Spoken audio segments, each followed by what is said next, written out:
पुण्यतिथि मनाई जा रही है शहीद अजीत सिंह की।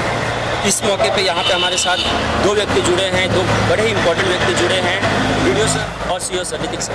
तो आइए इनसे कुछ बातें करते हैं कि क्या कहना चाहेंगे ये। सबसे पहले सर आपकी पुण्यतिथि क्या कहना चाहेंगे? सबसे पहले शहीद अजीत कुमार सिंह अमर रहें और वो अमर रहेंगे, इसमें कोई दो राय तो उनको नहीं लगता किसी के मन में है। और हम सभी उनको श्रद्धांजलि देने आए हुए हैं। उनका जो बलिदान रहा है, उनका जो त्याग रहा है, ये हमेशा मतलब सालों सालों तक याद किया जाएगा। और हम लोग उसी स्मृति में हमारे यहाँ के जो लोग हैं सब लोगों की स्मृति स्वरूप आज 4 फरवरी को जो शहादत दिवस मनाते हैं। और यहाँ के स्थानीय लोगों ने आज कार्यक्रम के दौरान एक बातें दिमाग में लाई हैं मेरे और प्रखंड वीडियो साहब और हमारे स्थानीय जनप्रतिनिधियों के माध्यम से कि ये शहीद हमारे अजीत सिंह हैं, उनके नाम पे एक यहाँ कम से कम एक पार्क डेवलपमेंट हो और उसके निमित्त लैंड आइडेंटिफाई हो और उसके बाद फिर जो डेवलपमेंट मद से उसमें एक विकास का काम किया जा सके कि स्मृति स्वरूप एक अच्छा सा एक पूरा एरिया डेवलप हो सके। तो इसके लिए मैंने बोला भी है कि मुझे एक सामूहिक रूप से एक एप्लीकेशन मिल जाए यहाँ के लोगों के माध्यम से, ताकि उस दिशा में मैं आगे तक कार्य कर सकूँ। और मैं अच्छे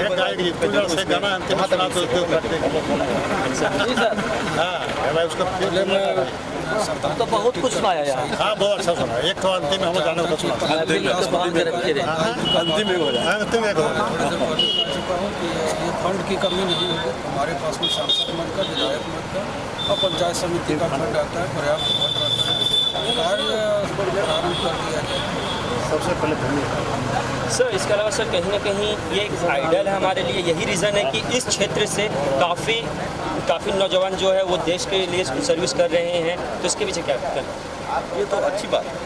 ओबियसली ये तो बहुत सिंपल कॉन्सेप्ट है कि भाई अगर ऐसी शहादत कोई देता है, बेसिकली ऐसा कोई शहादत चाहता नहीं है कि भाई ऐसा कोई शहादत हो, लेकिन क्योंकि देश की रक्षा या हमारे अपने मातृभूमि की रक्षा के लिए लोग शहादत प्राप्त करते हैं और ये अत्यंत ही ये एक अलग बात है, अत्यंत मूल्यवान है।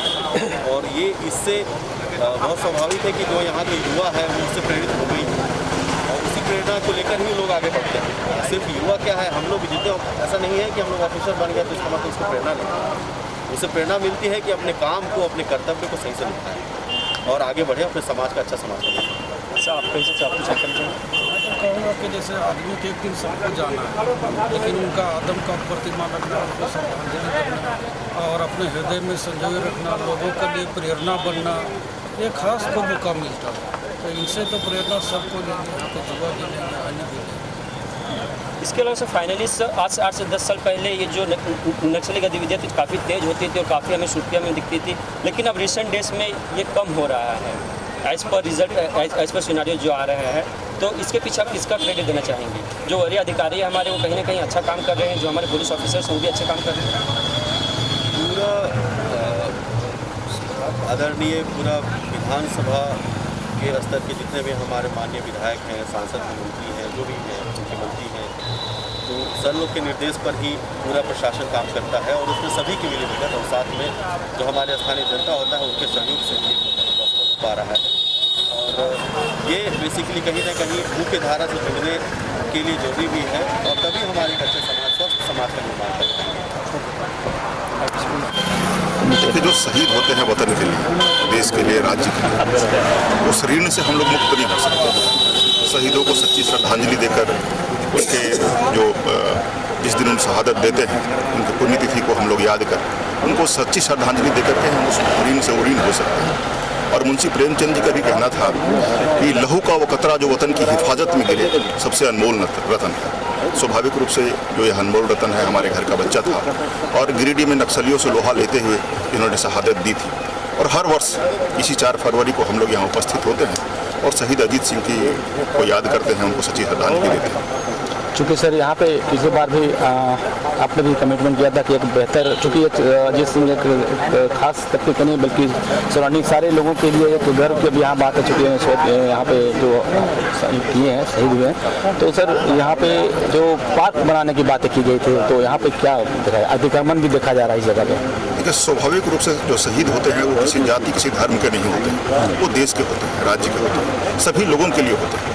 तो स्वाभाविक रूप से पिछले वर्ष कुछ लोगों ने वादा भी किया था कि यहाँ पर पार्क बनाया जाएगा और आज बहुत दुख हो रहा है यहाँ आने के बाद कि आसपास लोग जो है कुछ न कुछ इसमें खेती बाड़ी भी कर रहे हैं जबकि यह कोई किसी का रैती ज़मीन नहीं है, एक सरकारी ज़मीन है। उस जगह पर जो है हम लोग शहादत स्थल बनाए हैं, शहीद की प्रतिमा लगाए हैं और हर वर्ष उनकी पुण्यतिथि पर हम लोग उनको याद करने के लिए यहाँ आते हैं।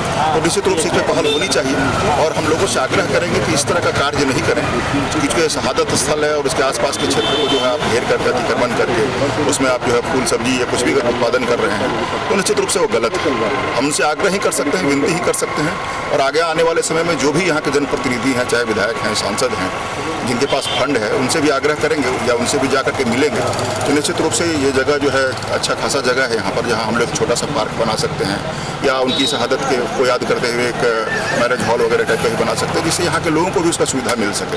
तो निश्चित रूप से इसके लिए हम लोग पहल करेंगे और लगेंगे इसके लिए। लेकिन आज आग्रह यही होगा, जो भी लोग इसमें खेती बाड़ी कर रहे हैं उनसे आग्रह है कि कृपया कर इस शहादत स्थल को छोड़कर जहाँ भी उनकी इच्छा है अपना काम करें, लेकिन इस जगह को कृपया कर छोड़ दें। सर, आज से 10 साल 15 साल पहले हमें उग्रवादियों की काफ़ी खबरें मिलती थी, लेकिन अब रिसेंट डेज में ये कम होते जा रहा है, तो इसके पीछे झारखंड गवर्नमेंट का आप कितना क्रेडिट देते हैं?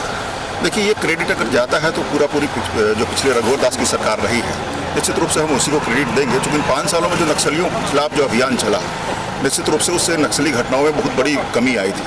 लेकिन वर्तमान सरकार के समय में फिर से जो है नक्सली जो है अपना सर उठाने लगे हैं, जो मान में घुस गए थे वो मान से बाहर आने लगे हैं। इस मामले में वर्तमान सरकार जो है उतनी दृढ़ संकल्पित नहीं दिखती है, थोड़ी सी जो है इच्छा शक्ति का अभाव दिखता है। तो ये थोड़ा सा इच्छा शक्ति मजबूत करने की जरूरत है ताकि नक्सलियों के खिलाफ जो है अभियान छेड़ा जा सके और इनको फिर से बिल में घुसाया जा सके या झारखंड छोड़ने पर मजबूर किया जा सके। सर, एक बड़ा चेहरा है आप क्षेत्र के लिए, पूरे झारखंड के लिए, और यहाँ पे सर चूँकि अजीत सिंह की बात की जा रही है तो एक व्यक्तिगत रूप से सर आपका क्या कमिटमेंट होगा जो गवर्नमेंट से जल्द या जो आपने कमिटमेंट किया है वो पूरा हो सके? पार्क की बात कर रहे हैं। देखिए, कमिटमेंट मेरा सिर्फ अजीत सिंह के प्रति है, स्वाभाविक रूप से, क्योंकि वो सिर्फ जो है वो अजीत सिंह शहीद ही नहीं है, हमारे भाई भी थे। तो पहले भी मतलब हमारे मन में था कि एक आदमकद प्रतिमा लगनी चाहिए और इसके लिए मैंने प्रयास किया, आदमकद प्रतिमा लगी। तो स्वाभाविक रूप से जो मैंने कहा है उसको पूरा करने के लिए अभी से प्रयास शुरू कर दूंगा और निश्चित रूप से हमारा यह वादा है कि अगले वर्ष यहाँ पे एक बेहतर पार्क का व्यवस्था हो और उसके लिए हम लोग अभी से ही लगेंगे। हमारे साथ शमशेर आलम जी भी जुड़ चुके हैं, आइए उनसे कुछ बातें करती है। शेर व शायरियाँ भी करते हैं, गाना भी गाते हैं, इनका क्या विचार है? देखिए, सबसे पहले आप सभी मीडिया वाले को मैं तहे दिल से शुक्रिया अदा करता हूँ। और आज के जो शहीद अजीत सिंह के जो प्रोग्राम जो हम लोग मनाए हैं, ये इनके शहीदी पे हम मुबारकी और ये अमर रहे। मैं एक शेर कहता हूँ कि शहीद मरते नहीं आम आदमी की तरह, शहीद मरते नहीं आम आदमी की तरह, अभी भी जिंदा है दस्तूर ज़िंदगी की तरह, अभी भी जिंदा है दस्तूर ज़िंदगी की तरह। मैं गीत गा रहे हैं जब हमारे शहीद अजीत सिंह जब गुजर रहे थे, दुनिया से जा रहे थे, तो ये कह रहे थे कि कर चले हम फिदा जानो तन साथियों, अब तुम्हारे हवाले वतन साथियों, कर चले हम फिदा जानो तन साथियों, अब तुम्हारे हवाले वतन साथियों।